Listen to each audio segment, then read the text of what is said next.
Well, I'm here on the first stop of the Pirate Trail, and in Key West at the Mel Fisher Maritime Museum. Sorry, a little excited because I get to see these amazing things like this cannonball, which I'm holding right now, and I'm very pleased to introduce Corey Malcom, who's the chief archaeologist here. Will you join me? Hello.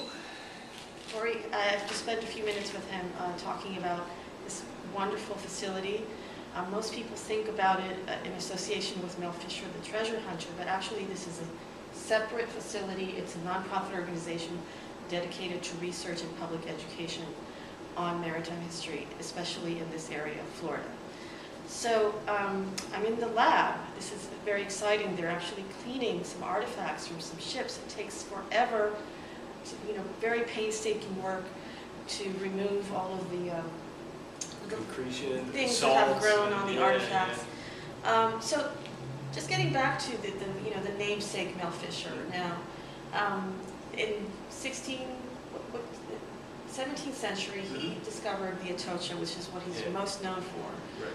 The mother lode of treasure. In 1985, July 20th, 1985, Mel Fisher and his treasure salvers found the cargo hold of the Nuestra Senora de Atocha, which was a Spanish galleon that sank in 1622, about 25 miles west of Key West here.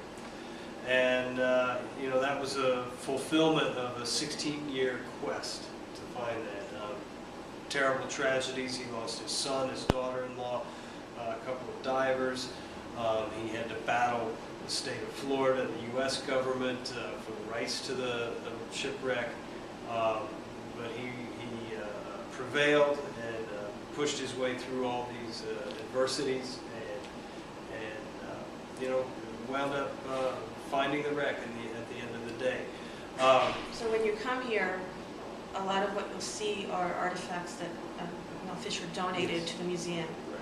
Like the silver bars, even things that they used on the ship just to eat and.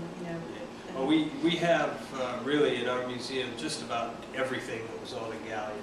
Ranging from, like you say, the treasures. They were wonderful, beautiful treasures, silver, gold, emeralds, of all sorts of combinations.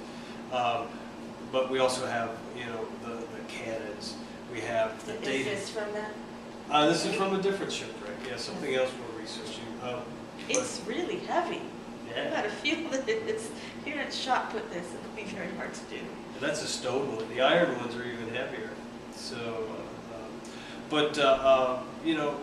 we have everything from the cannons to the bugs that were on board. Literally, we have it all, and we try to tell the whole story. We don't just talk about the coins and what they're worth. We talk about what life was like to sail on one of these ships. Almost 400 years ago. And so, because we are talking about pirates on this journey, now, right now they don't actually have a pirate exhibit. They have a permanent exhibit, and then they have some revolving temporary exhibits. So there's always something fresh to see here.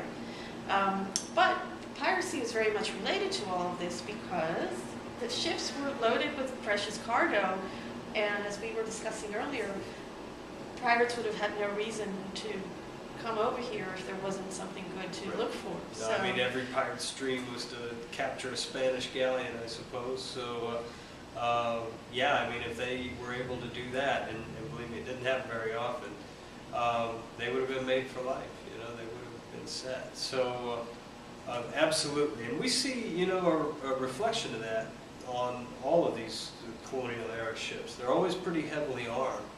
And they're armed because they had to be able to protect themselves from, pirates, basically. People that were trying to stop them and take possession of them.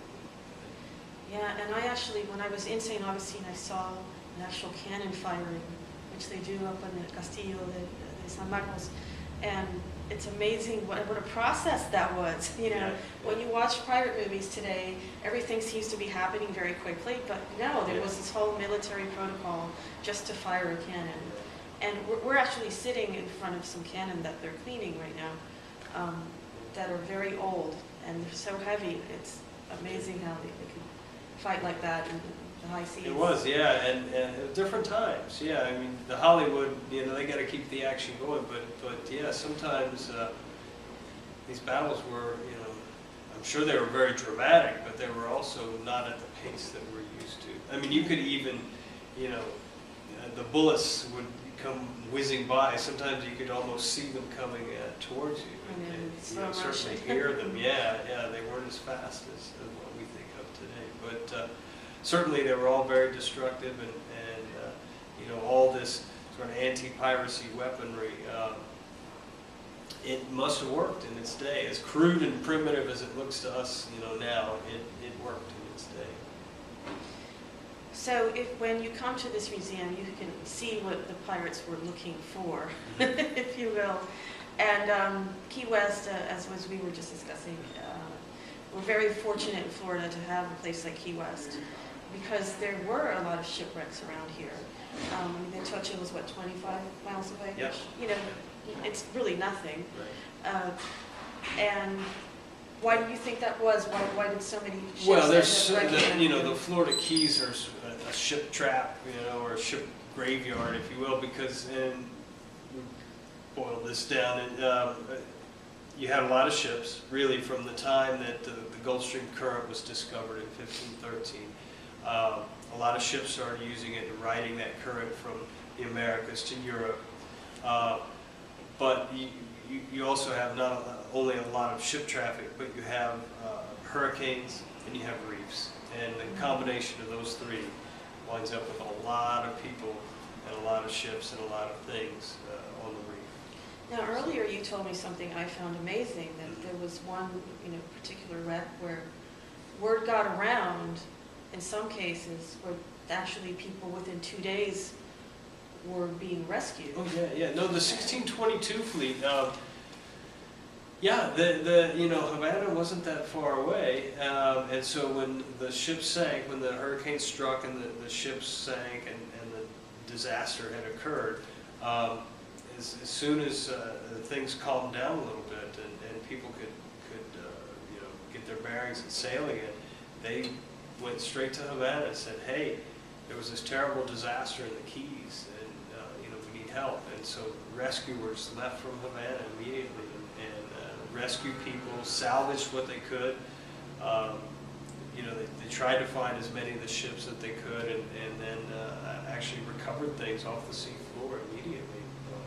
So yeah, again, you know, we think of it as being this so long ago and so crude and primitive, but it really wasn't. You know, people can do a lot of the same things we do today. Without cell phones. Without cell phones, that's Or right. Twitter.